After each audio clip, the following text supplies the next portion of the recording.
The rancher they called cold-hearted had turned away 7 brides in 2 years. Not because he didn't want love, because he didn't want anyone to watch him grieve. Welcome back to the channel.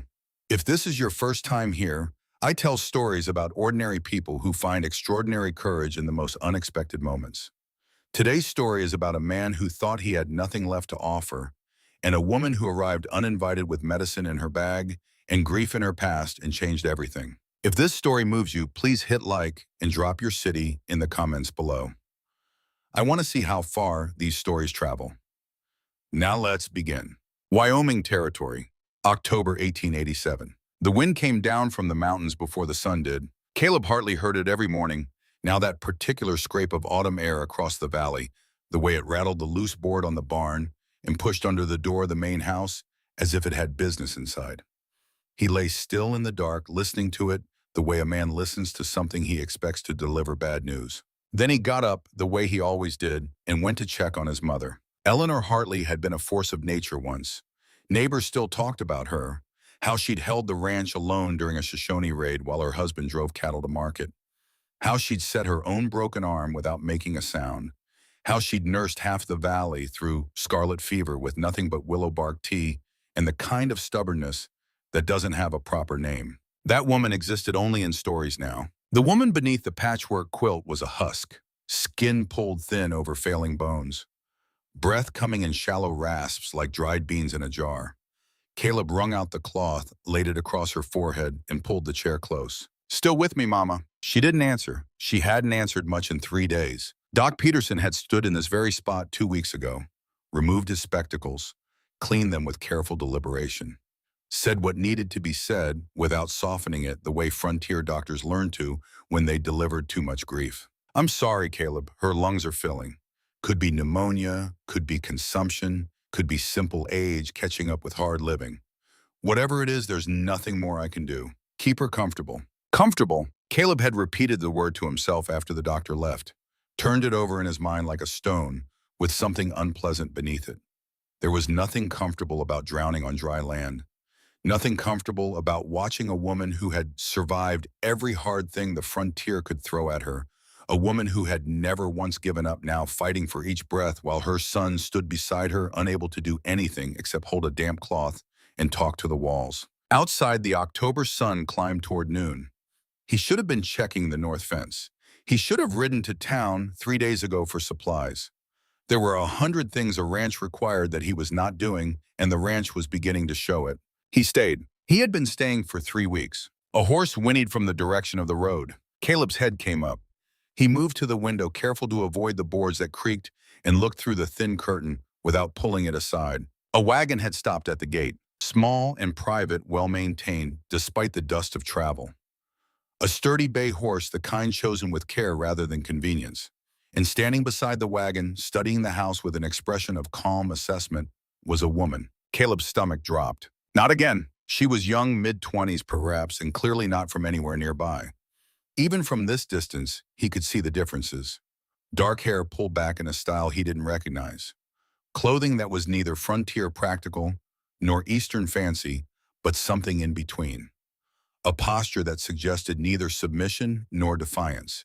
Just a quiet self-possession that was somehow more unnerving than either. He knew what this was. He thought he knew. The ranch hands called it the bride parade when they thought he couldn't hear. 7 women in 23 months, all arranged by his mother's sister in Philadelphia, a woman who had decided from 1,000 miles away that what Caleb Hartley needed was a wife. Never mind that he'd never asked for one. Never mind that each rejection had required increasingly firm correspondence until he'd finally written to his aunt in terms blunt enough to end the exchange entirely. Apparently, the message hadn't taken. He let the curtain fall, returned to his mother's bedside, took her hand. "Mama, I need you to hold on just a little longer. I'll send this one away quick, I promise. Then I'll fix you some broth," and he stopped. And then, keep pretending, keep telling her she was going to be fine when the only question left was whether she went quietly or fighting. The knock at the door was firm, unhesitating. Caleb straightened his shoulders. He crossed the room and pulled the door open, already forming the words of dismissal. They died unspoken. She was Chinese. The realization landed not from prejudice, but from pure, unprocessed surprise.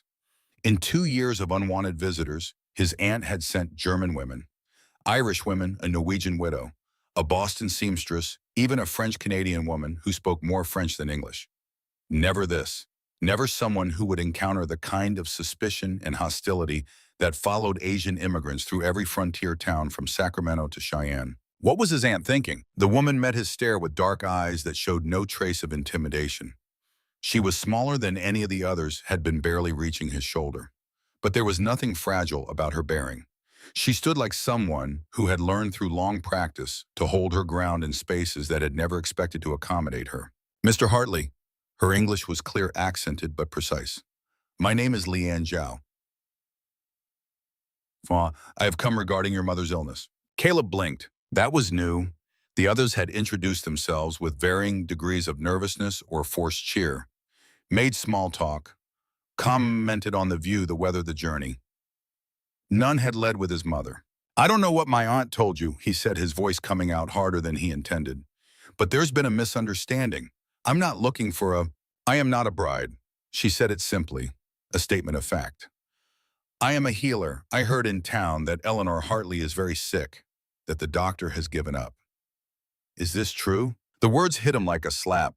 Given up, put so bluntly without the soft edges of medical courtesy or polite evasion. "How did you hear about my mother?" "I was passing through on my way to California. I stopped at the general store for supplies."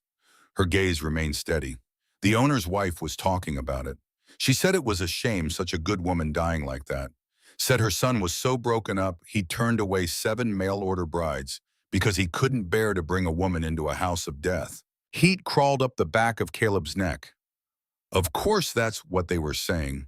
Of course Martha Henderson had taken his private grief and reshaped it into something her neighbors could understand, something tidy, something that put him at the center of a story about a strange and difficult man, rather than a son watching his mother drown on dry land. "Martha Henderson talks too much," he said flatly. "Perhaps." Leanne tilted her head slightly.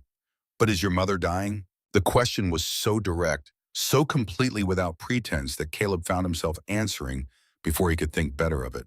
"Yes." "From what illness?" "The doctor says pneumonia or consumption. He's not certain." The admission tasted like defeat. "Her lungs are filling. She can barely breathe. There's nothing more he can do." Leanne nodded once as if this confirmed something she had already suspected. "May I see her?" "No." The word came out automatic, defensive. "I appreciate the offer, but you think I cannot help because I am Chinese." Still that same calm tone. No accusation in it, only observation. "Or perhaps you think I am a charlatan who will make things worse. Or perhaps you believe that if the American doctor has failed, no one else could succeed." She paused. "Are any of these true?" Caleb opened his mouth, closed it again. The honest answer was that he didn't know what he thought. His mind was too exhausted, too saturated with fear and sleepless nights, to think clearly about anything. He forced the words out. "I can't let her suffer more than she already is." "Peace," Leanne repeated the word as if weighing it. "You mean let her die quietly without fighting for her life?" "That's not what What are her symptoms?" She spoke over his protest not rudely but with the brisk efficiency of someone who had no time to spare on wounded pride. The fever pattern, the breathing, the color of her lips, whether the cough brings up phlegm and what color it is, how long since she last ate or drank anything substantial. "Everything you have observed." And just like that, Caleb found himself talking. Maybe it was exhaustion. Maybe it was desperation. Maybe it was simply that no one had asked him these questions in this way before, not as a grieving son, but as a witness to symptoms that might mean something to someone who knew how to read them. He described the fever that spiked every afternoon, the wet rattling in her chest, the way her breathing had grown increasingly shallow, the bluish tint to her fingernails, the last full meal she'd managed to keep down 3 days ago, the occasional moments of clarity between long stretches of unconsciousness. Leanne listened without interrupting, her eyes focused somewhere past his shoulder, clearly building a picture in her mind. When he finished, she was quiet for a long moment. "It is not consumption," she said finally. "The pattern is wrong. This is acute pneumonia complicated by fluid in the lungs and possibly some heart weakness. It is very serious." She paused. "But it is not hopeless." Something in Caleb's chest cracked open at those 4 words. Not hopeless. When had he last allowed himself to even think such a thing? "How can you know that from just—" "May I see her?" she asked again. I cannot promise to save her life. I can promise that I will not make her suffering worse. If I examine her and determine there is nothing I can do, I will tell you honestly and leave you in peace." Caleb looked at the stranger on his porch. This woman who had no reason to be here, no stake in his mother's survival, who was offering help when no one else would even try. Every rational instinct told him this was foolish. That desperate hope was crueler than resigned acceptance. But underneath all that, buried deep, was the memory of his mother's voice from before the illness had taken it. What she'd said to him when his father died and he'd wanted to walk away from everything. "Don't you dare quit while there's still fight left, Caleb Hartley. That's not how I raised you." He stepped back from the door. "This way." Bam. The house smelled of sickness. Leanne had expected this, but the reality still settled in her chest as she followed Caleb Hartley through the dim interior. Sweat and unwashed linens, the sour tang of a body struggling to regulate its own temperature. The peculiar mustiness of a room where the windows had been kept closed too long. She had worked with worse. The house itself was sturdy log walls, properly chinked, a good stone fireplace, windows positioned to catch cross breeze when open. But everywhere she looked, she saw the signs of a household in crisis. Dishes piled unwashed, dust on surfaces that should have been clean. A man's coat hung on a kitchen chair because there was no energy left for putting things in their proper places. And at the center of it all, in a bedroom that had once been carefully maintained, but now bore the quiet chaos of desperate caregiving, lay the woman she'd come to see. Her grandmother had taught her long ago not to let her face show what her heart felt when she first saw a patient. "Your face is the first medicine," the old woman used to say. "If they see fear in your eyes, they are already half dead. If they see hope, they have something to fight for." So Leanne kept her expression neutral as she approached the bed, even though what she saw made her chest tighten. Eleanor Hartley was close to the edge, but not over it. Not yet. "Mrs. Hartley," she pitched her voice to carry through fever haze without being harsh. "My name is Leanne Zhao. I am a healer. Your son has given me permission to examine you. Can you hear me?" No response, eyes closed, breathing unchanged. She glanced at Caleb, who stood near the door, watching her with an expression that held desperate hope and deep suspicion in equal measure. "When was she last conscious?" "This morning, for maybe 5 minutes." His voice was rough. "She knew who I was, asked for water. She couldn't drink much, it made her cough." Leanne nodded and turned back to the patient. She began with what Western doctors would recognize: pulse at the wrist and throat, examination of the eyes and tongue, gentle pressure on the abdomen. But she also did what they wouldn't understand, reading the subtle signs her grandmother had taught her to interpret. The quality of the skin, the pattern of heat distribution, the way vital energy moved or failed to move. The picture that emerged was grim, but not impossible. "The lung heat is very intense," she said, half to herself and half to Caleb. "And there is dampness trapped inside, blocking normal circulation, like trying to breathe through wet cloth. The heart is struggling because it must work too hard to move blood through congested tissue." "Can you help her?" Leanne straightened and met his eyes directly. "Honestly, I do not know." She watched the conflict play across his face. "She is very sick. If we can strengthen her body's defenses and begin to clear the dampness from her lungs, she has a chance.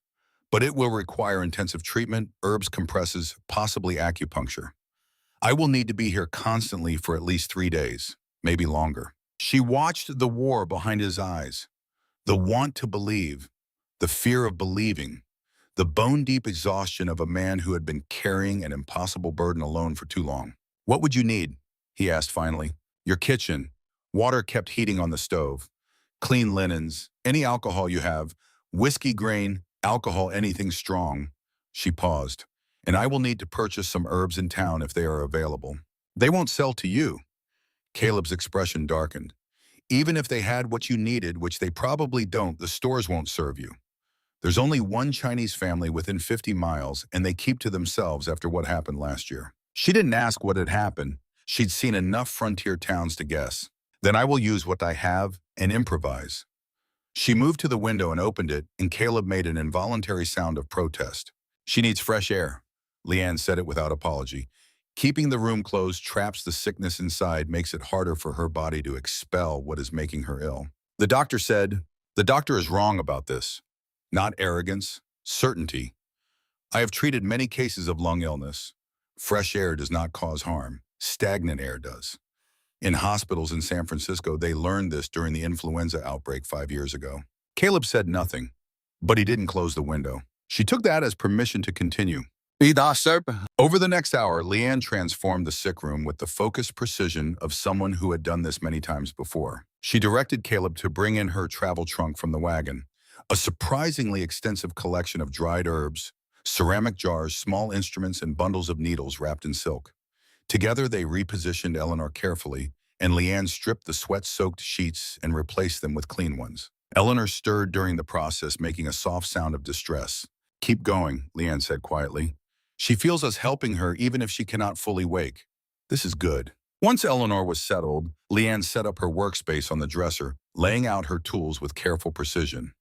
Caleb watched fascinated despite himself as she began preparing the first treatment, working with a mortar and pestle, grinding together several dried herbs he didn't recognize. "This is a phaedra," she said as she worked, perhaps sensing his need to understand.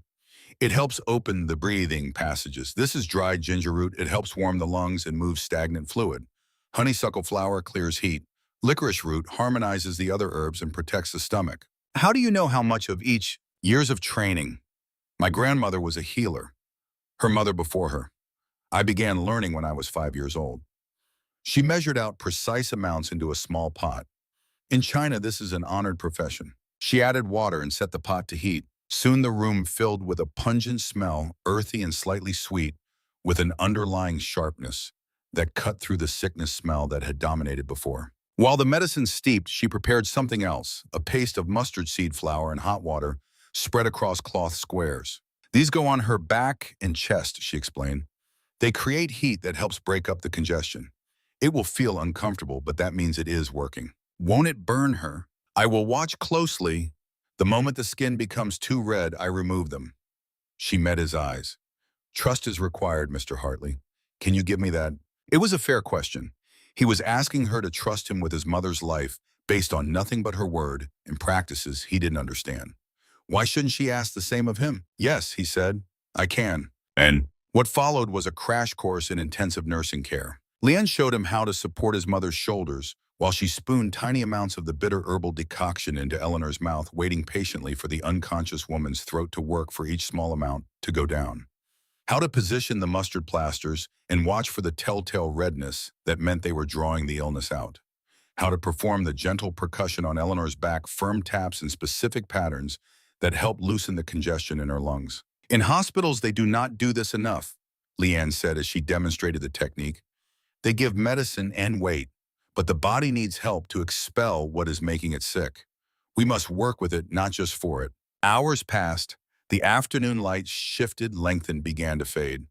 Leanne worked without stopping, a constant rotation of checking Eleanor's pulse and breathing, preparing fresh medicines, applying and removing compresses, massaging specific points on Eleanor's arms and legs that she said corresponded to the lungs and heart. Caleb tried to help where he could, but mostly he watched, in something like awe. This stranger was pouring focused, relentless effort into saving a woman she had never met.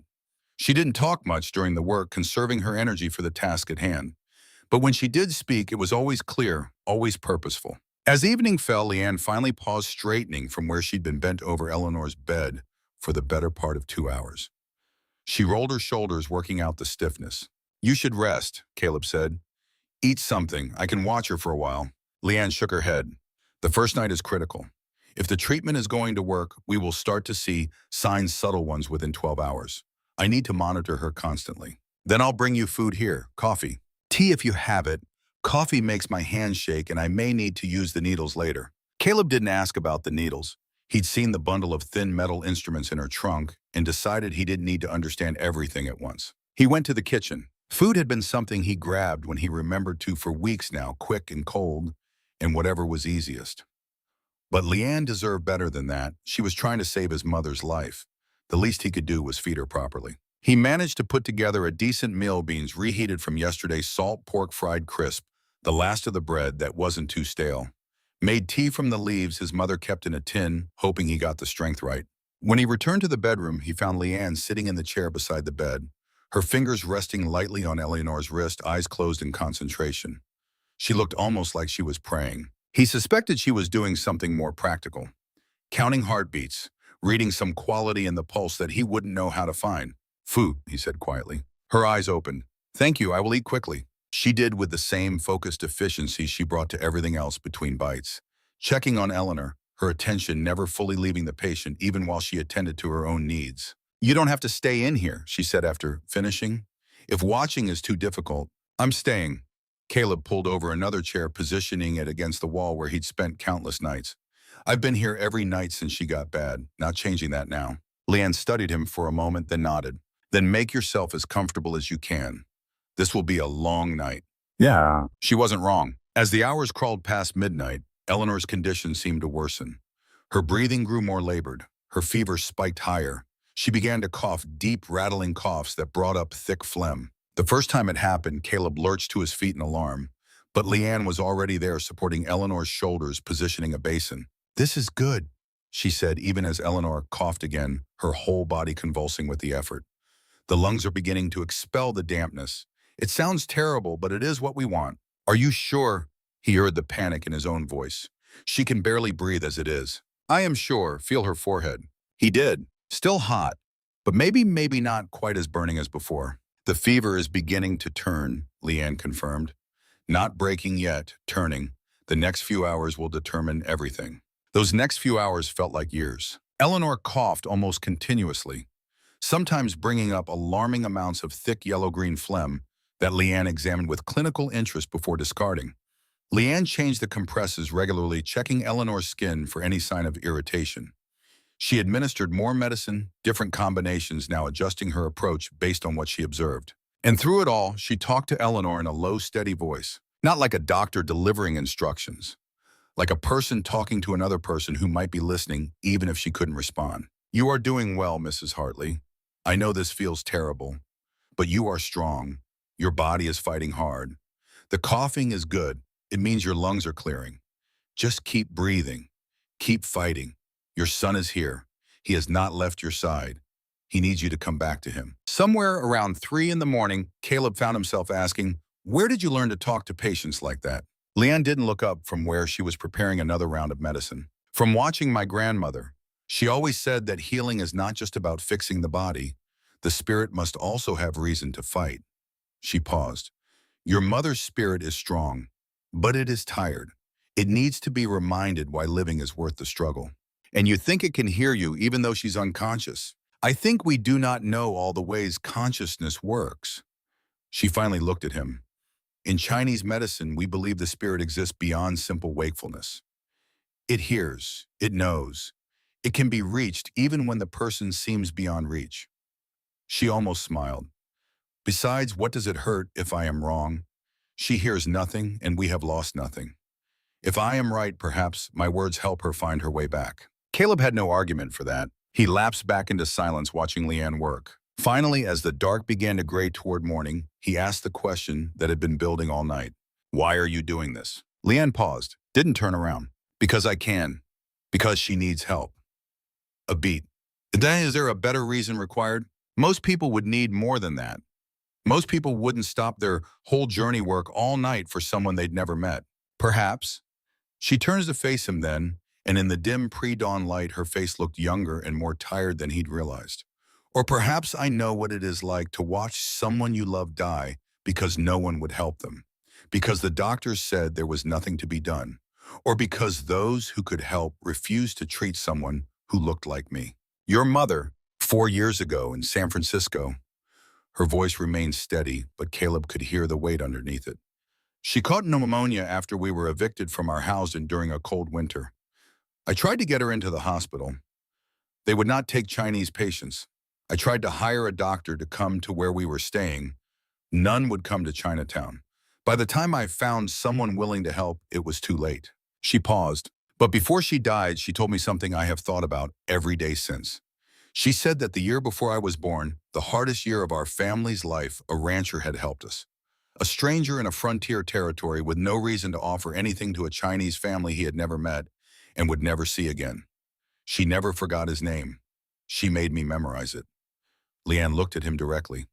She made me understand that goodness existed in this country even where it was hard to find, even in places that did not welcome us. Caleb felt something strange move through him.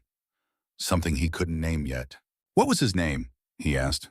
"Hartley," Leanne said quietly. His name was Hartley. The silence that followed felt like something being placed carefully in his hands. Caleb stared at her. "My father, I do not know if it was your father specifically. The West is large. There may be many men named Hartley." She turned back to her work. "But when I heard in town that a woman named Eleanor Hartley was dying, I stopped. I had to stop." A pause. "Grief is useless unless it teaches us something. Mine taught me that if I have the knowledge to help someone, I must try. Because I remember what it feels like to be the one begging for help that never comes." Caleb didn't know what to say to that, so he said nothing. Just sat with the weight of her words while she continued her patient, methodical care of his mother. As the sun rose, fully painting the room in amber, and rose, something changed. Eleanor's breathing, which had been labored and irregular all night, suddenly steadied. The terrible rattling in her chest quieted. Her fever-flushed skin began to cool. And then, for the first time in 3 days, her eyes opened. "Caleb." Her voice was barely a whisper, rough from coughing and disuse. But it was her voice, real and present and awake. Caleb was at her side in an instant, taking her hand with a gentleness that contradicted his sighs. "Mama, you're awake. You're really awake." Eleanor's gaze drifted past him to where Leanne stood watching this reunion with quiet satisfaction. "Who?" she asked. "This is Leanne Zhao." His voice cracked on the words. "She's a healer. She saved your life." Eleanor studied Leanne with eyes that were weak but clear. Then, with visible effort, she lifted her hand a few inches from the bed in unmistakable invitation. Leanne came forward and took the offered hand gently. "You are a strong woman, Mrs. Hartley, but you must rest now. The danger has passed, but full healing will take time." "Thank you," Eleanor whispered. She paused and something moved across her face, some recognition that went beyond simple gratitude. "I heard you," she said. "In the darkness, I heard you telling me to fight. Then I am glad I spoke." Leanne released her hand carefully. "Sleep now. Real sleep, not fever sleep. When you wake, we will try some broth." Eleanor's eyes were already drifting closed, but this time her breathing was deep and natural. The breathing of actual sleep, not unconsciousness. Caleb stood frozen, watching his mother's chest rise and fall, with a rhythm he had thought he might never see again. When he finally turned to Leanne, he found her swaying slightly on her feet, exhaustion catching up with her now that the crisis had passed. "You need to rest," he said. "Yes." She didn't argue this time. "But first I must prepare more medicine for when she wakes and show you how to continue the treatments while I sleep.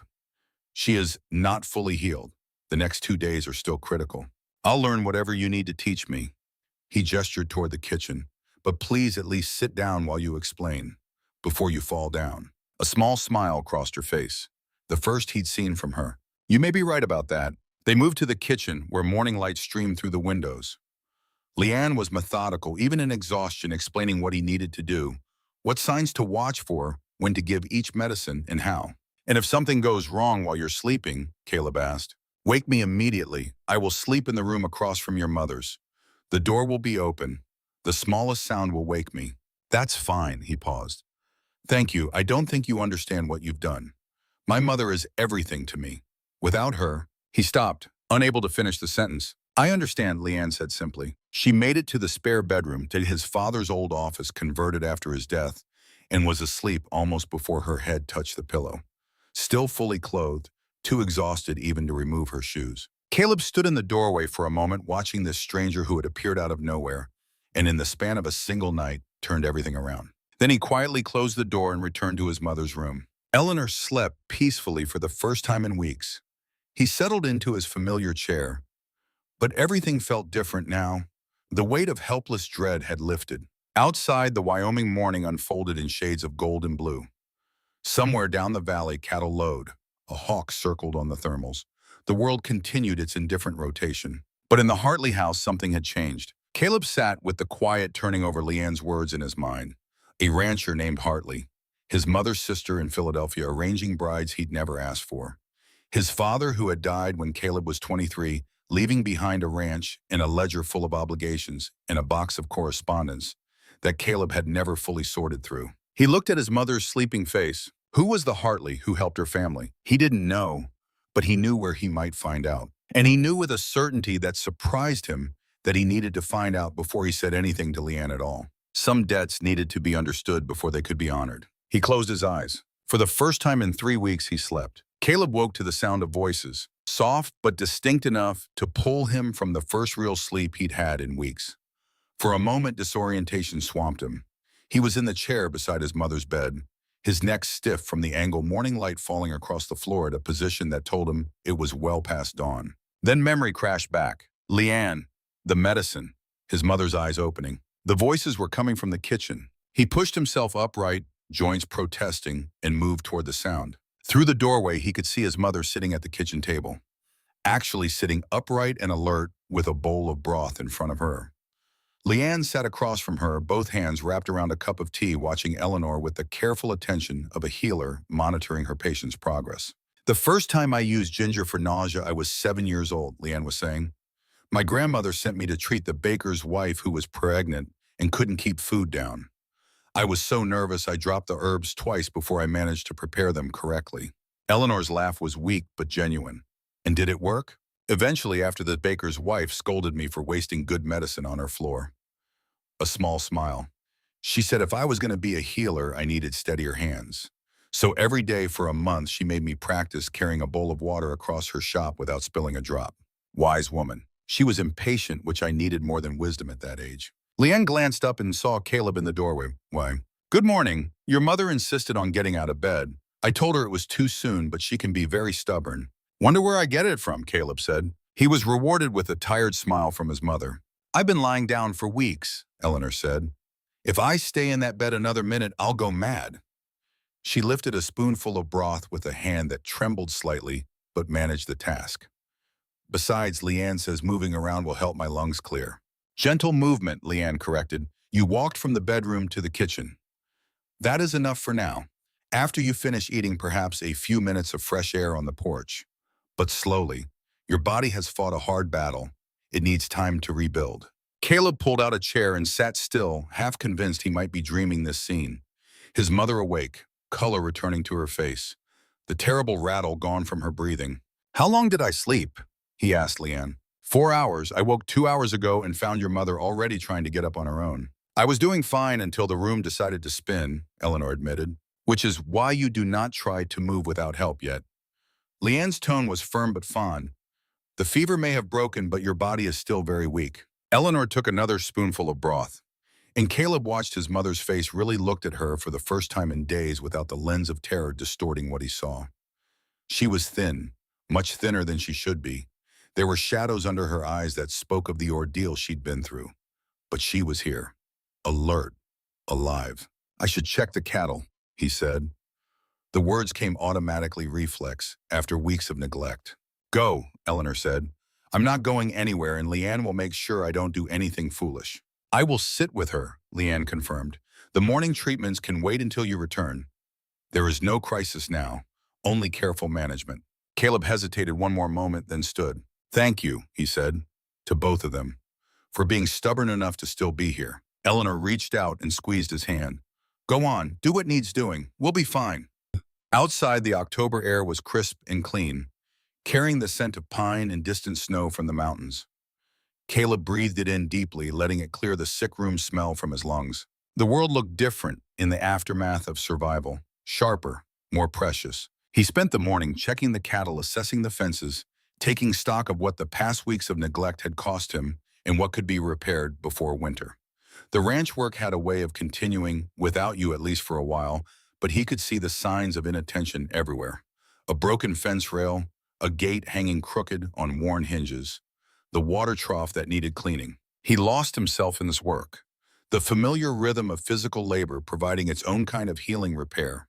What was broken, maintain what was sound, build toward a future instead of just surviving the present. But underneath all of it, his mind kept returning to what Leanne had said in the dark hours before dawn. A rancher named Hartley. After an hour in the fields, he rode back to the house, unsaddled the gelding, and went inside, not to the kitchen where he could hear Eleanor and Leanne talking, but to his father's study. The room had served as a guest room since his father's death, but the desk was still there. And in the desk were boxes of correspondence that Caleb had been meaning to sort through for 3 years and never had. He knelt in front of the bottom drawer, pulled it open, and began to look. The letters were organized by year. His father had been meticulous about some things, even when chaotic about others.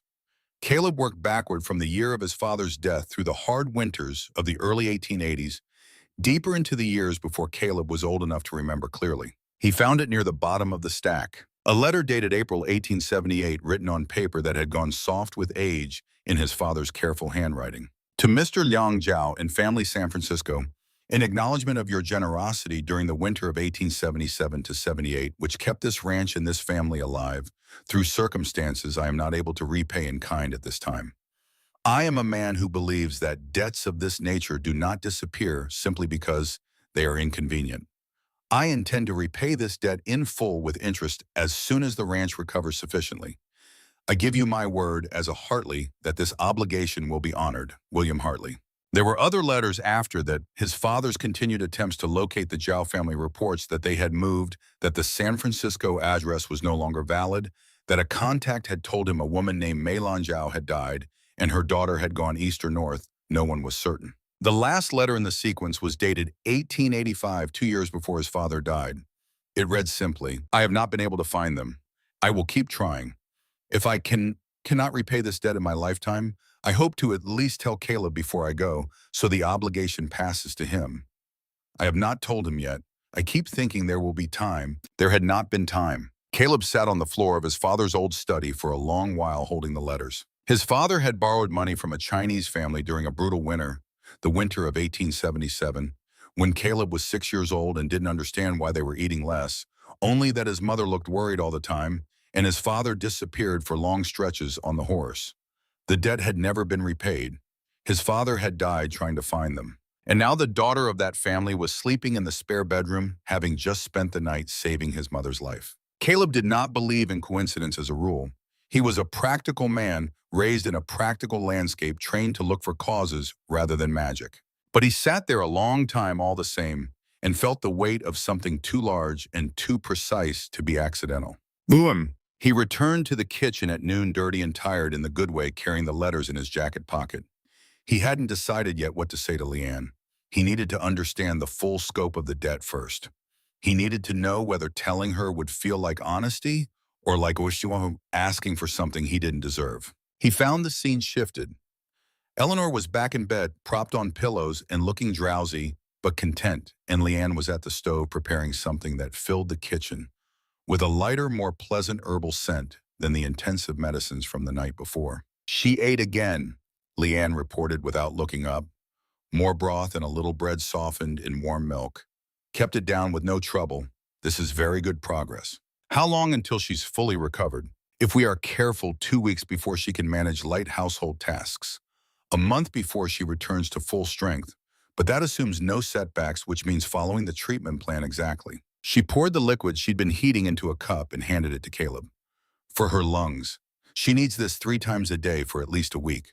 Caleb watched her work with the same meticulous precision she'd shown through the crisis. How long can you stay? He asked. The question made her pause. I had not thought that far ahead, she said carefully. I was only focused on getting through the first 3 days. But you said those days are critical, that she needs careful management. Yes. So you'll stay at least until she's stable enough to manage with just me helping. Leanne turned to face him fully, and he saw uncertainty cross her features the first time since she'd arrived, that she looked anything other than composed. Mr. Hartley, I do not think you understand what you are asking. Having me here, a Chinese woman living in your house, will create talk, bad talk, the kind that can damage reputations and create problems. Let them talk. The words came out harder than he intended. I've got 7 rejected mail-order brides in my history. They're already talking. It is not the same thing. She held his gaze steadily. Rejecting brides makes you strange. Housing a Chinese woman makes you suspect, possibly dangerous in their eyes. There are men in this territory who would feel justified in coming to my property with threats and torches. He met her gaze without flinching. I know. I've lived in this valley my whole life. I know exactly which men would, and I know what I'll say to them when they do. Leanne studied him for a long moment. Why did you really turn away those brides? She asked suddenly. The town says it's because you're strange, but I don't think that's the truth. The question caught him off guard. He should have expected it. Leanne had proven herself remarkably direct, but he hadn't prepared an answer, maybe because he'd never had to explain it to anyone who actually listened. Because they deserved better, he said finally. Every single one of them came here expecting a partnership, a home, a life. What could I offer them? A dying ranch, a dying mother, a man who couldn't be a proper husband because all his time and energy went to watching his mother suffer. He shook his head. That's not a life. That's asking someone to share your misery. And I won't do that to another person no matter how lonely I get. So you chose to be alone, Leanne said quietly, rather than ask for help. I chose not to trap someone in a situation with no hope. Is there a difference? Her voice was quiet but pointed. Because from where I stand, you have been trapped in a hopeless situation. And if you had not allowed me to help, your mother would likely be dead and you would be alone with that grief. Sometimes accepting help is not weakness. Sometimes it is simply wisdom. Caleb had no answer for that. After a moment, Leanne returned to her medicine preparation. He busied himself with stoking the fire, both of them settling into a silence that was thoughtful rather than uncomfortable. They had reached something, a kind of understanding that didn't need words. Not yet, but it was there.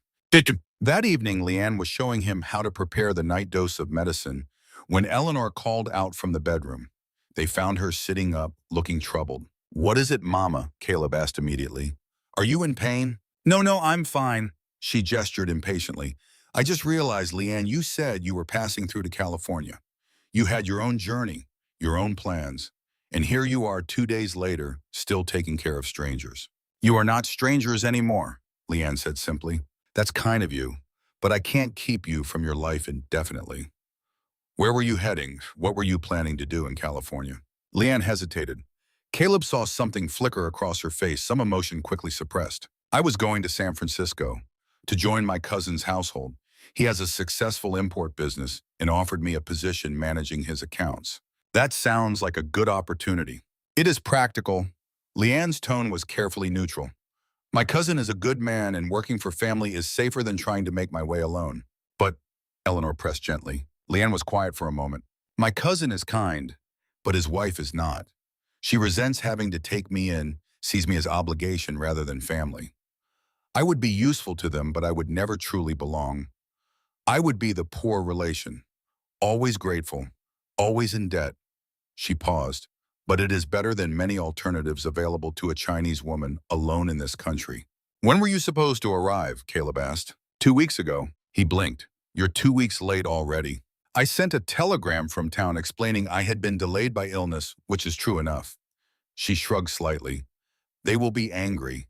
Another reason for my cousin's wife to resent me." Eleanor and Caleb exchanged glances. Then Eleanor sat forward, her expression suddenly very clear and very purposeful. The look that Caleb had learned over 36 years meant she had made a decision and was about to inform everyone else about it. "Well, you're not going anywhere until I'm properly healed. I won't have you rushing off to California only to have me relapse because the care stopped too soon." "Mrs. Hartley, Eleanor, if you're going to live in my house and save my life, you'll call me Eleanor." She held Leanne's gaze. "Stay 1 more week until I'm strong enough to manage with just Caleb's help. That's all I'm asking." It wasn't everything Caleb had hoped for, but it was something. "1 week," Leanne said finally, "and then I must go." Over the following days, the house transformed. With Eleanor recovering and Leanne managing the household with quiet efficiency, the chaos of the crisis period gave way to order. Leanne established routines, medicine schedules, meal times, rest periods, and showed Caleb how to maintain them. She cooked simple but nourishing food different from what he was used to, but good. She organized the kitchen, cleaned the sick room until no trace of illness remained, and somehow found time to mend 3 shirts he'd been meaning to fix for months. "You don't have to do all this," he protested when he found her darning socks one evening. "I know, but idle hands make me restless, and your mother needs rest more than she needs company right now. This gives me something useful to do. Still, you're a healer, not a housekeeper. I am whatever is needed at the moment." She tied off a thread and reached for another. Besides, in China, healing and household management are not seen as separate things. A healer must understand food rest, cleanliness routine. All these contribute to health. Caleb settled into the chair across from her, watching her small, precise movements. "Tell me about China," he said. "What was it like?" "Very different from here." Her hands never stopped working as she spoke. "More people than you can imagine. Cities where you can walk for hours and never see the same face twice. Markets full of things you could never find in America. Temples older than this entire country. A small pause, but also difficult. Poverty, conflict, foreign powers carving up my country like it was theirs to divide.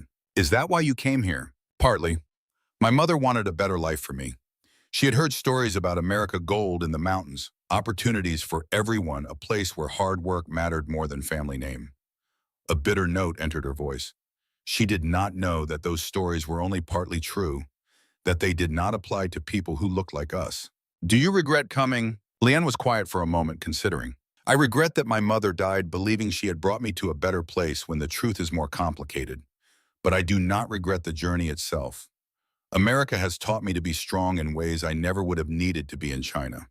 And sometimes that strength is valuable, even when the lessons that built it were painful. Before Caleb could respond, Eleanor appeared in the doorway, moving slowly but under her own power.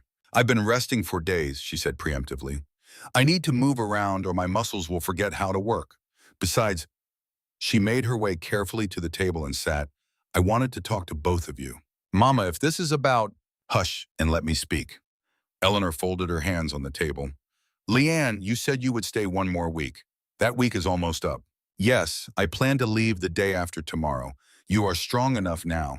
What if I asked you to stay longer? Leanne's hands stilled. Not as a guest, Eleanor continued, her gaze steady. As an employee, a real position with real wages. This ranch is too much for Caleb to manage alone, especially while I'm still recovering. We need someone to manage the household, cooking, cleaning, maintaining order. Someone to help with the books, because neither Caleb nor I have ever been good with numbers. Someone with healing knowledge in case I have setbacks. You're offering me employment. Leanne sounded genuinely stunned. I'm offering you a choice. You can go to California and be the resented poor relation working for people who don't value you. Or you can stay here, do work that matters, and be paid fairly for it. Eleanor's gaze was level. I'm not offering this out of charity. We genuinely need help, and you're the most capable person I've met in years. The town would not approve, Leanne said quietly. The town doesn't live here. We do. Eleanor glanced at Caleb. Unless my son objects. No. The word came out firm and clear. I think it's exactly what we need.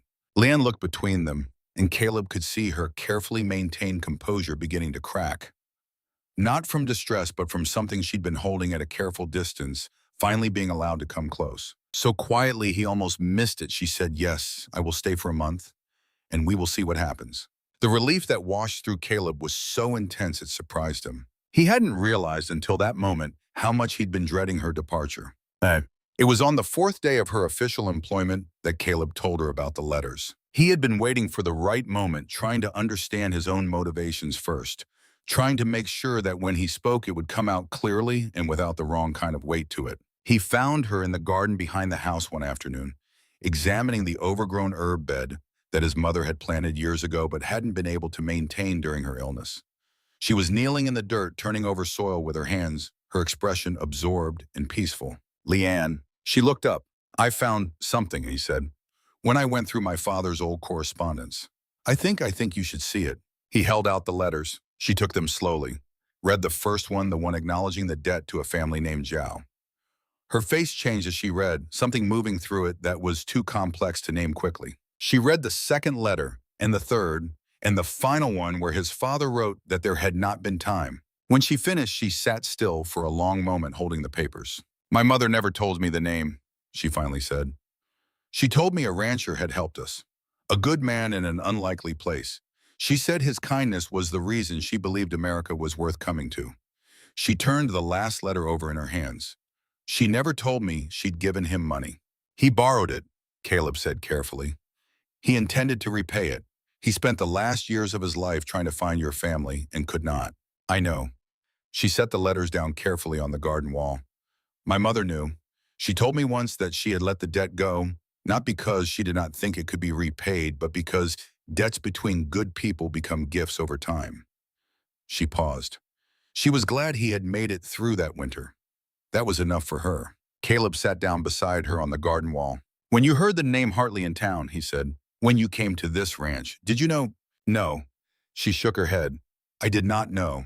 I came because there was a sick woman who needed help, and I have learned not to walk past that. She looked at him. But now I know. And I think perhaps my mother would have found this very funny, that the debt she forgave came back to her daughter in the form of a dying woman who needed saving. Funny, Caleb repeated. She had a sense of humor. Leanne almost smiled. She would have said the world knows how to balance its own accounts. They sat together in the autumn garden, the smell of turned earth around them, the distant mountains going purple in the afternoon light. I've been thinking, Caleb said slowly, that I would like to honor what my father couldn't. Not because I think you need anything from me, you have your own strength, your own skill, your own life. But because I think he would have wanted to say formally and clearly, the Hartley family owes your family a debt, and we recognize it. We have not forgotten. Leanne was quiet for a long moment. You do not owe me a debt, she said finally. What I did for your mother, that was mine to do. That was me honoring what my mother taught me. She turned to look at him directly. But I appreciate that you found those letters, that you told me. It matters to know that your father looked for us, that he did not forget. He didn't forget, Caleb said quietly, and neither will I. A pause, comfortable and weighted with things neither of them was quite ready to say. Tell me about him, Leanne said at last. Your father. And so Caleb did, sitting in the garden with the sun going down, talking about his father the way he hadn't been able to talk about him in years. The man who had built something from nothing and died defending it. The man who had borrowed money from strangers and spent the rest of his life trying to pay it back. The man who had believed that debts of the heart mattered as much as debts of the ledger. And Leanne listened to the way she listened to everything fully, without hurry. When Caleb finally stopped talking, the sky had gone dark and the first stars were showing. He sounds like a man worth inheriting from, Leanne said quietly. I hope I am, Caleb said. I think you are, she replied. And neither of them said anything else for a long time. Just sat with the stars coming out and the cool night air around them and the quiet certainty that something was growing here slowly, carefully, in the way that things worth keeping always grow. What's wrong? The morning Caleb rode to town for supplies, he knew exactly what was coming. News traveled fast in small communities, and someone, almost certainly Martha Henderson, had seen Leanne's wagon and spread the word. He was right. Henderson's general store fell quiet when he walked in. Martha Henderson stood behind the counter, her expression a mixture of curiosity and disapproval. Tom Henderson was restocking shelves but stopped to watch Caleb's entrance. 3 other townspeople, the blacksmith, the banker's wife, and old Dan Sawyer from the neighboring ranch, all turned to stare. Morning, Caleb said evenly, pulling out the list Leanne had given him. Morning, Caleb. Tom Henderson nodded, his eyes wary. Heard your mother's doing better. She is, much better. That's good to hear. We were all worried. Martha leaned on the counter. Heard you have a visitor helping out. Here it comes. Not a visitor, Caleb said, keeping his tone mild. An employee. My mother hired a household manager. A Chinese household manager, Martha said, and there was no missing the edge in her voice. Is there a law against that? Well, no, but people are talking, you know how it is. I know exactly how it is. Caleb handed her the list. People in this town will talk about anything that gives them an excuse to feel superior to their neighbors. Can you fill this order, or should I take my business to Green River? The threat was empty. Green River was a full day's ride, but it had the desired effect. Tom Henderson stepped in smoothly, beginning to gather items. Martha couldn't help herself. It's just that folks are concerned, Caleb. A young woman living out there with just you and your mother and her being Chinese, it adds complications. There are people who won't take kindly to it. Then those people can stay off my land. He met her gaze directly. Miss Zhao is a skilled healer who saved my mother's life when Doc Peterson had given up. She is under my protection. Anyone who has a problem with her presence can bring it to me directly. Is that clear? The store had gone completely silent. Before Martha could respond, a new voice cut through the tension. Well said, young Hartley. Caleb turned. Doc Peterson stood in the doorway, his medical bag in hand, his expression stern. The old physician walked in slowly, his joints stiff with age, and fixed Martha with a look that could have stopped a river. I examined Eleanor Hartley a month ago and told Caleb to prepare for the worst. Her lungs were failing. Her fever was beyond anything I could treat. I honestly didn't expect her to last the week. He turned to the store at large. Stopped by the ranch yesterday to pay my respects. Not only is she alive, she's recovering at a rate I would have called impossible if I hadn't seen it with my own eyes.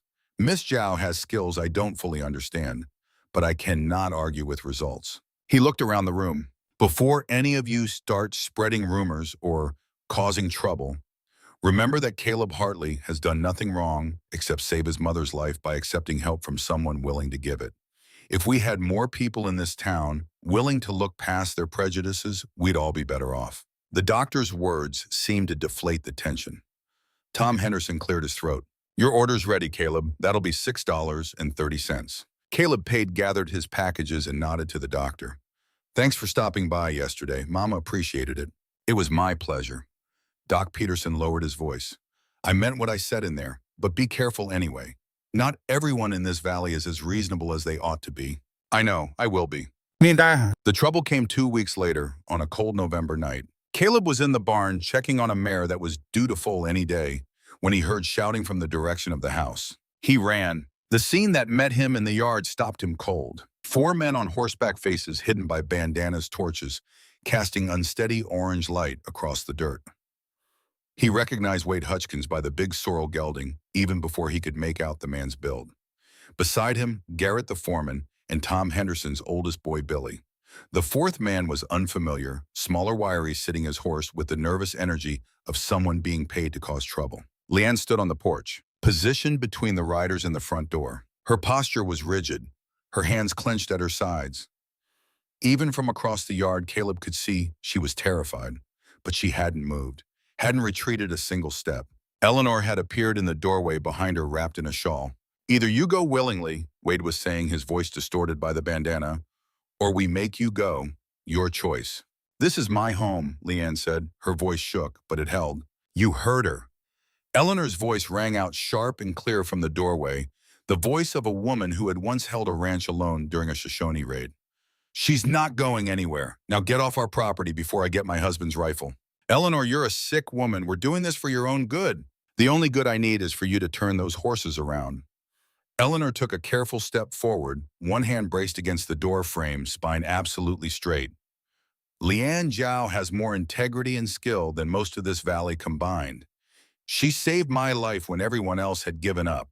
So before you come to my property making threats, you remember that the only reason I'm standing here to argue with you is because of that Chinese woman you were so concerned about. Caleb strode into the firelight. This is private property, he said, positioning himself beside Leanne. You're trespassing. Last chance to leave. Wade laughed, a harsh sound. There's 4 of us, boy. Then it'll be a fair fight. Caleb kept his voice flat. But before this goes any further, you should know that Doc Peterson filed a formal medical assessment with the Territorial Council yesterday. Leanne's care of my mother is officially recognized as legitimate medical practice, which means harassing her isn't just trespassing. It's interfering with licensed health care. Peterson doesn't know what he's talking about. The territorial judge doesn't agree. Neither does the marshal I spoke with this afternoon. A bluff, but delivered with enough certainty to create doubt. You right away now, this is a misunderstanding. You state it's assault, criminal trespass, and attempted kidnapping. That's territorial, prison time, Wade. Is your prejudice worth 5 years in Laramie? The silence stretched out. Caleb could see Wade calculating, weighing options. The other men shifted in their saddles, clearly not having signed up for anything that involved prison sentences. Then Billy Henderson spoke up, his young voice cracking slightly. Mr. Hutchins, my father didn't say anything about breaking laws. Shut up, Billy! No, sir, I don't think I will. Billy was already backing his horse away. This isn't right. Coming here with torches, threatening folks on their own land. This is the kind of thing that gets people killed. And he paused. And I'll say something else while I'm at it. I know what my father did about the medicine. The temperature in the yard seemed to drop 10 degrees. Wade's posture went rigid. Billy, that is not. He slowed down the supply run. Billy's voice was miserable but steady. The week Mrs. Hartley first got sick, you asked my father to delay the delivery of medicines to the Hartley ranch. You wanted the ranch to fall into crisis so you could buy it cheap. He looked at Caleb. I only just found out. When my father told me tonight what we were riding out here to do, it all came together. I'm sorry, Mr. Hartley. I should have said something sooner. I'm going home. He wheeled his horse and disappeared into the darkness. After a long moment, the 4th man cleared his throat. I'm with the kid. I don't get paid enough for prison. He followed. That left Wade and Garrett, 2 men facing 3 people on their own property, with the weight of a documented conspiracy now hanging in the air between them. You don't have proof, Wade said. His voice was different now, lower, tighter. Billy just gave it to me in front of witnesses, Caleb replied, along with a very clear motive. My mother's recovery has already been documented by a licensed physician. It won't be hard to show that deliberately delaying her medicines made things worse. That's not just trespassing anymore, Wade. That's willful harm. Garrett leaned close and said something low. Wade's jaw worked. This isn't over, he said finally. Yes, said Eleanor from the doorway, her voice quiet but certain it is. Wade jerked his reins and rode off Garrett, following close behind, their torches guttering as they went. Caleb stood in the yard until the sound of hooves faded into the dark. Then he turned to Leanne. She was shaking, trying not to show it, but shaking. Are you hurt? He asked. No, she breathed it out. Just frightened. He crossed to her, and without thinking about it, without deciding, just doing the thing that needed doing, he put his hand on her shoulder, steady, present, letting her know she was not standing alone anymore. She went still for a moment. Then she put her hand over his. Neither of them said anything. Behind them, Eleanor let out a long breath. Well, she said, now we have evidence of a crime. That changes things considerably. She turned and went back inside. Come in, both of you. It's too cold to be heroic on the porch. They sat together at the kitchen table past midnight, planning the way people plan when they have finally stopped being afraid of what comes next. Caleb would ride to Green River in the morning for a lawyer, someone outside Wade Hutchins's sphere of influence. Eleanor would write to the territorial marshal with a formal account of everything that had happened, including Billy Henderson's testimony about the delayed medicine supply.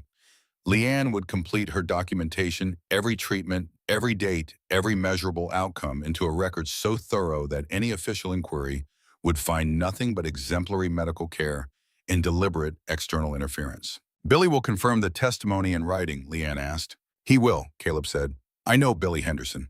He was scared enough to ride out here with Wade, but he's not the kind of man who commits perjury. What his father did bothers him. He'll be glad to have a way to make it right. Leanne nodded slowly. She had regained her composure. The shaking was gone, but she held her teacup with both hands in a way that suggested she was still anchoring herself to something solid. I should have gone to California, she said. Not with conviction, almost like a question. You saved my mother's life, Eleanor said flatly. If you had gone to California, she would be dead. Don't apologize for being here. I'm not apologizing. Leanne paused. I am trying to be honest about what my presence here has cost you. You want to talk about cost? Eleanor set down her cup. The cost of you not being here was that I died. The cost of you being here is some intimidation tactics from a greedy rancher who overplayed his hand and is now going to face legal consequences for deliberately withholding medical supplies from a sick woman. She looked at Leanne directly. I know which cost I prefer. As do I, Caleb said. Leanne looked between them. Something in her face, that careful guard she had maintained since arriving, the composed professional distance shifted. I have been alone for a very long time, she said quietly. Since my mother died, I have been good at being alone. It is safer than needing people who may not stay. We're going to stay, Eleanor said. Simply, certainly. Leanne was quiet. I know that is what you mean, she finally said. I am trying to believe it. That's enough, Caleb said. You don't have to believe it all at once. Just keep showing up. We will too. Mom. Green River was a 2-day journey, one there, one back. Caleb left before dawn, carrying detailed notes and enough cash to retain a lawyer. Eleanor and Leanne saw him off in the cold dark, and there was a moment at the gate when Leanne looked at him with an expression he'd been trying not to read too carefully, wanting to name it but not wanting to be wrong. Be careful, she said. Always. That is not what careful people say. He smiled a real smile, the kind that felt unfamiliar on his face, like a muscle he'd forgotten how to use. I'll be back tomorrow evening. In Green River, he found Margaret Chen on the second floor of the courthouse building, a sharp-eyed woman of about 30 who took his case in her hands like something she had been waiting to hold. You understand this gets ugly? She asked after he'd laid out the full picture. I'm already living ugly. It can get worse. It can also get better. He met her gaze. If we're strategic. Margaret Chen smiled briefly. I like how you think, Mr. Hartley. She pulled out paper. Let's talk about what we can actually prove. The formal household dependency framework she proposed was more extensive than Caleb had anticipated, a legal structure that established Leanne not merely as an employee, but as a recognized household member with documented rights and protections that would make any forced removal a criminal matter rather than a private dispute. It requires real commitment, Margaret said. Your mother signs as primary household head, accepting formal responsibility. You sign as secondary guardian. It's binding. Good, Caleb said. We want it binding. Margaret gave him a look that suggested she was reading between his words. I'll need all three of you here to sign in front of a notary. Can you manage that within the week? Yes. And Mr. Hartley, she set down her pen looking at him directly. I've taken cases like this before. The legal framework will protect her residency. It won't protect you from social consequences. People will assume things about your household that are, I know what they'll assume. He didn't look away. And I know what the truth is. Those are two different things, and I've stopped caring which one is easier for people to believe. Margaret Chen studied him for a moment. Why is she worth fighting for, she asked. And I mean that as a genuine question, not a challenge. Caleb thought about it honestly. Because she came to my ranch when no one had asked her to work through the night to save my mother's life, and has never once asked for anything in return except the space to do her work. Because she's the most capable and honest person I've met in years. Because she deserves to be somewhere she's valued. He paused.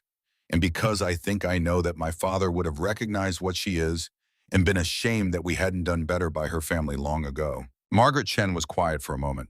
That's a good answer, she said. The legal work I can do for you. The rest, she gestured vaguely at the space between them, meaning everything unsaid. That part's yours. He rode home in the early evening of the second day, the paperwork in his saddlebag and something lighter in his chest than he'd carried in years. The lights were already on in the house when he crested the last hill. Smoke rising from the chimney, the warm orange glow of windows against the deepening blue of the October sky. He sat his horse for a moment looking at it. This was what his father had built, what his mother had defended, what he had been holding together alone for 3 years, and what he had almost lost to illness, to grief, to the particular isolation of a man who had convinced himself that asking for help was a form of failure. It wasn't failure. It was the only way anything worth having had ever been built. Man. Inside, he found Eleanor and Leanne in the middle of something that appeared to be a serious debate about the proper way to make apple pie. You add the cinnamon before the apples, Eleanor was insisting. The cinnamon should go in with the sugar and coat the apples, Leanne said with the calm authority of someone who had been right about a great many things and knew it. My mother made pie this way for 50 years, and it is very good pie, but try it my way once and tell me I am wrong. They both looked up when Caleb came in. Eleanor's expression shifted immediately to something warmer and more relieved than she probably intended to show. Leanne's face changed too, a quick, unguarded flash of something that looked a great deal like happiness before she composed herself again. You're back, she said. I'm back. He set his saddlebag on the table. And I have paperwork. The trip to Green River for the signing took place on a crisp December morning, frost covering everything in silver. The sky stretched endlessly blue. Eleanor insisted on coming despite the cold, wrapping herself in layers of wool and declaring she wouldn't miss this moment for anything. Leanne sat beside her in the wagon quiet and composed, but Caleb noticed the way her hands rested still in her lap. Not the careful stillness of professional control, but the stillness of someone trying not to let themselves feel too much too soon. Are you worried? He asked as they rolled through the countryside. Not worried exactly. She chose her words with care. Just aware that this changes things. Once these papers are signed, I am no longer just someone passing through who happened to stay longer than planned. I become part of your family's official record, part of your history. Is that a bad thing? She turned to look at him, and her expression was softer than usual. It is overwhelming. Good, but overwhelming. I have been alone for so long that having a family again feels... She stopped, started again. It feels like something I am afraid to reach for in case it disappears. Eleanor reached over and took Leanne's hand. It won't disappear. After today, you're stuck with us. She said it firmly, the way she said everything important. No more holding yourself separate like you're just visiting. You're ours and we're yours. That's what family means. Bye-bye. The courthouse in Green River was an imposing stone building. Margaret Chen met them in the main hall, her leather folder thick with documents, and led them to a private office where a notary waited. The signing itself was brief. Eleanor signed first, her signature bold and clear. Despite her age, Caleb added his name below, making it official. Finally, Leanne took the pen. She hesitated for just a moment. Caleb watched her face, watched her look at the paper and then at Eleanor, and then briefly quickly at him. Then she wrote her name. Chinese characters first instinctively, then Western letters beside them. Lian Jiao, household member and healer. December 8th, 1887. Witnessed and notarized, said the official. Miss Zhao, you are now formally a member of the Hartley household with all rights and protections thereof. He meant it as a legal formality, but Eleanor was crying quietly and without apology, and Leanne had gone very still, in the way people go still when something they have wanted for a very long time has actually happened. Well, Eleanor said, finally wiping her eyes. Now no one can make her leave. No, Caleb said, they cannot. That night after Eleanor had retired, Caleb found Leanne on the porch. She had wrapped herself in a heavy blanket and was looking up. The sky above the valley was extraordinary. The kind of sky you only saw in country this empty and this high, where there was nothing between you and the stars but cold air. My grandmother used to say that stars are the spirits of ancestors watching over us, Leanne said without turning. She'd heard him come out, she always heard. I did not believe it even as a child, but sometimes I like to imagine it is true, that my mother is up there somewhere, seeing that I found a place to belong. I think she'd be proud of you, Caleb said quietly. She would say I was too stubborn for my own good, that I nearly got myself in serious trouble by refusing to bend when I should. A small smile. She would also say that the trouble was entirely worth it. Caleb sat down beside her on the porch steps, close enough to be present, far enough to give her the space she'd been learning she didn't need quite as much as she used to. Leanne, she turned to look at him.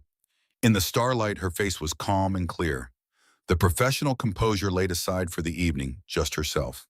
I need to tell you something, he said, and I need to say it correctly, so I'm going to be slow about it. All right, he took a breath. Somewhere between you arriving uninvited at my door and tonight, everything changed. You weren't just the healer who saved my mother. You weren't just the household manager who kept us functioning. You became, he stopped, tried again. You became the person I look for in the morning, the person whose opinion matters most to me, the person I want to tell things to and share things with. And he stopped again. Build a future with, he said finally. Leanne went very still. I know this complicates things, Caleb continued. I know we just signed a legal arrangement that has nothing to do with romance, but I can't keep pretending what I feel is just gratitude or friendship when it's so much more than that. You deserve to know the truth, even if you don't feel the same way. He met her eyes. I love you, Leanne. I needed you to know that. The silence stretched. Caleb could hear his own heartbeat, could see the emotion moving through her face, fear, recognition, something she was deciding whether to reach for. Then Leanne said, do you know when I first started to care for you as more than my patient son? Her voice was barely above a whisper. It was the second night of your mother's crisis. You had been awake for almost 48 hours, exhausted, terrified, but you never left her side. And when I told you to rest, you said you would rest when she was safe because that was what love required. She paused. I saw then what kind of man you were. Patient, loyal, willing to sacrifice everything for the people you loved.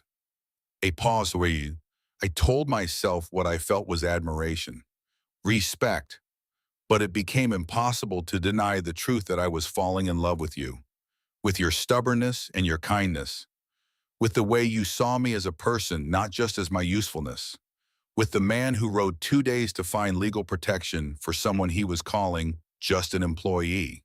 Caleb's breath caught. I love you, Caleb Hartley, she said.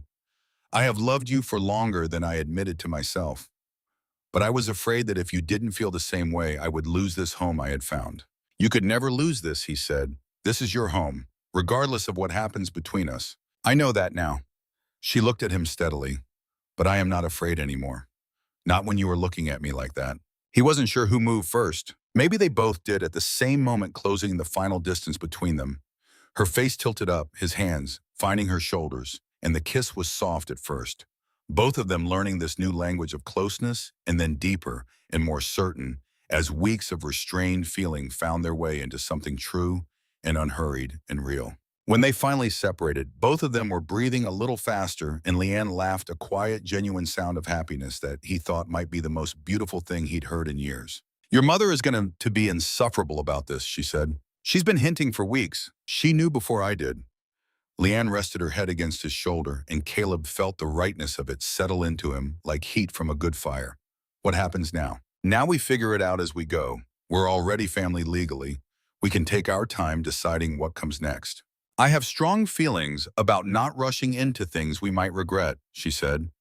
But I also have strong feelings about not wasting time when we have found something rare. So we figure it out together, Caleb said. Like we do everything else. Together, she agreed. They stayed on the porch longer than they should have, talking and occasionally not talking, as the stars moved slowly above the Wyoming Valley, and the cold deepened around them, and neither of them was in a hurry to go inside. Winter settled over the ranch with its particular Wyoming intensity, brutal cold, stunning beauty. Eleanor threw herself into the season with an enthusiasm that would have been exhausting if it weren't so infectious. She insisted on combining Christmas traditions with winter solstice customs that Leanne taught her, and the house filled with evergreen boughs and paper lanterns and the smell of baking, and two women arguing happily about whether apple pie tasted better with cinnamon mixed in before or after. The ranch work continued.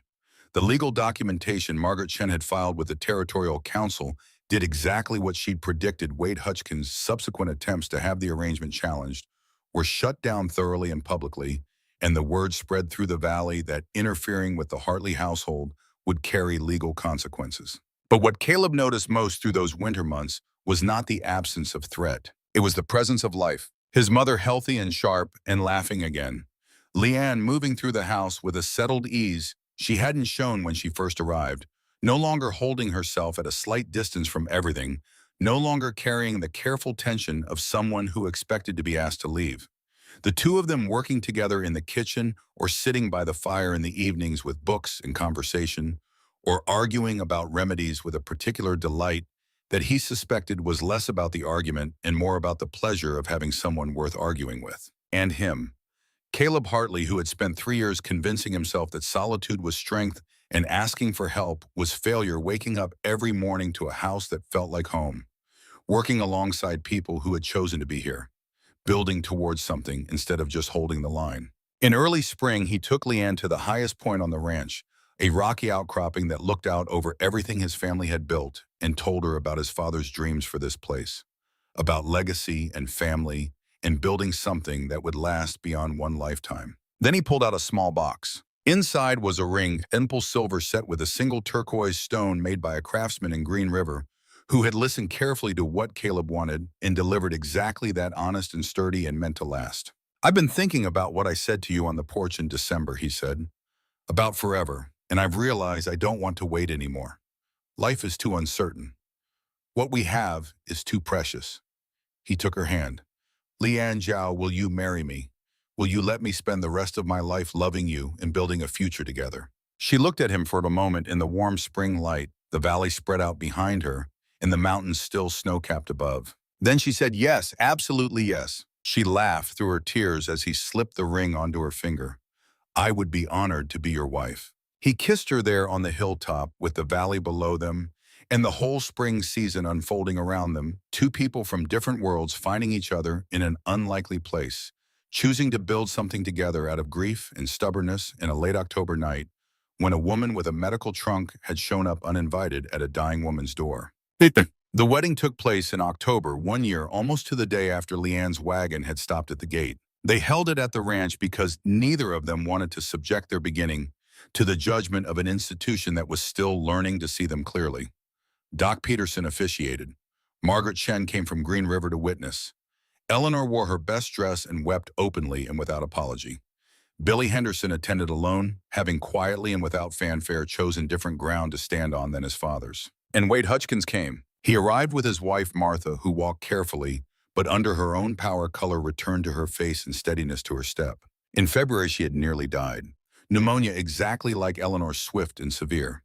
Doc Peterson had done what he could and said privately that it wasn't going to be enough. Wade had ridden to the Hartley Ranch in the early hours of a February morning, hat in hand, shoulders carrying the particular weight of a man whose pride has run up against something heavier than itself. Leanne had packed her medicines without a word and ridden back with him through the cold dark. She saved Martha's life the same way she had saved Eleanor's, working through a long night with herbs and heat and patient, relentless skill, and the kind of steady voice that told a frightened woman's spirit to keep fighting. Afterward, Wade had stood in his own kitchen and looked at this woman he had threatened with torches and tried to drive away from her home, and found that the only thing he had left was the truth. "I was wrong," he said, "about everything." Leanne had looked at him for a moment. "Your wife is going to need 2 weeks of careful treatment," she said. I'll show you and your housekeeper what to do. That was all. She did not ask him to account for himself further, did not demand the apology again in front of witnesses, just taught him what his wife needed to recover, packed her bag and rode home. But he came to the wedding, and when he shook Caleb's hand at the reception, his eyes were clear and his grip was firm. I keep my word when I give it, he said. I told you I'd make things right. I'm trying. I know you are, Caleb said. And he meant it. The ceremony itself was brief and full. Leanne wore her best clothes dark blue with a silver brooch that had been her mother's. Caleb wore the suit he'd had made in Green River for occasions that mattered. Eleanor read a passage about love being patient and not insisting on its own way, which she delivered with the air of someone who felt personally addressed by the material. Leanne poured tea for Caleb and Eleanor as part of the ceremony, a gesture of respect and welcome in Chinese tradition, which Eleanor accepted with both hands and eyes that were already too full to say much. They exchanged vows they had written themselves standing in the autumn light with the mountains behind them. I promise to honor your heritage and learn from your wisdom, Caleb said, holding both her hands. To defend your right to be exactly who you are. To build a home where our differences make us stronger. I promise to cherish your family's legacy and add my own strength to it. Leanne answered, her voice clear and steady. To stand with you in hard times and celebrate with you in good ones.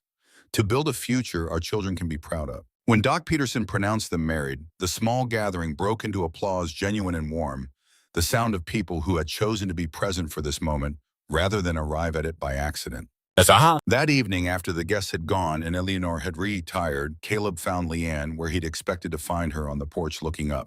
He wrapped his arms around her from behind, and she leaned back into him with the ease of someone who had learned finally to let herself be held. Happy, he asked. More than I ever imagined possible. She turned in his arms to look at him. When I stopped here all those months ago, I thought I was delaying my journey. I had no idea I was actually arriving. That's what happens sometimes, he said. You think you're passing through, and then you realize you've been home the whole time. She touched his face gently the way she touched everything she cared for, with attention, with steadiness, with the particular care of someone who knew that good things required tending. We have made good choices, she said. The best choices, he agreed. Behind them, through the warm windows, they could hear Eleanor moving around inside, banking the fire, humming to herself. Ahead of them, the valley stretched out in peaceful darkness, land they would work and build on, and leave eventually to children who would inherit 2 languages and 2 ways of understanding the world, and the knowledge that love in its best form is not something that happens to you. It is something you choose, again and again, even when it is difficult, especially when it is difficult. That is what the Hartley family had always known. Now Leanne Zhao Hartley knew it too. They went inside together to join Eleanor by the fire. The Wyoming stars watched over all of them.